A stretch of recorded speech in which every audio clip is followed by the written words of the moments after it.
بمشاركة كوكبة من الأطباء الاختصاصيين تطلق قافلة جراحة الأمل الطبية أنشطتها الصحية التطوعية في مدينة العيون بإشراف السلطات الإدارية بالمدينة. لا يخفى عليكم ما لمثل هذه الأنشطة الخيرية من أثر كبير على السكان المحليين، خصوصا نظرا لبعد المسافة ما بين مقاطعة العيون والعاصمة. وستشمل أنشطة هذه البعثة تقديم عشرات الاستشارات والعلاجات للسكان الأقل دخلا في بعض أحياء العيون بشكل مجاني، إضافة إلى تقديم بعض المستلزمات الطبية للمستشفى الجهوي ضمن جهود هذه القافلة التطوعية الهادفة إلى تقريب الخدمات الصحية الجيدة من المواطنين، مواكبة لجهود السلطات العمومية في هذا المجال.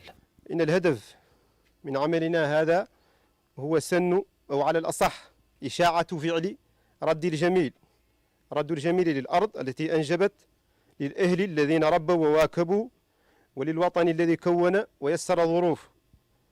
الهدف أيضا هو نشر ثقافة التطوع وتقريب الخدمات الصحية ذات المستوى العالي من المواطن، وخصوصا المواطن الذي يجد صعوبة في الولوج إليها. عمدة بلدية العيون خلال كلمة بالمناسبة شكر القائمين على هذه القافلة، داعيا السكان إلى اغتنام هذه الفرصة والاستفادة من الخدمات المقدمة.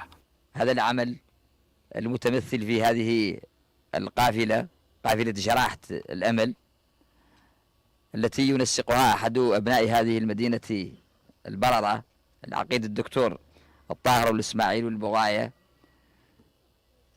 وبهذه المناسبة فإننا نشكر الدكتور وزملائه على هذا العمل القديم لهذا الفريق، لأنه امتداد لأعمال خيرية نلاحظ عن بعد قيام هذا الفريق بها في شتى بقاع الوطن. تستمر أنشطة هذه القافلة لمدة أسبوع كامل، وتتضمن إجراء العديد من العمليات الجراحية وتقديم بعض الأدوية الأساسية للسكان. الحسن دباب، قناة الموريتانية، مدينة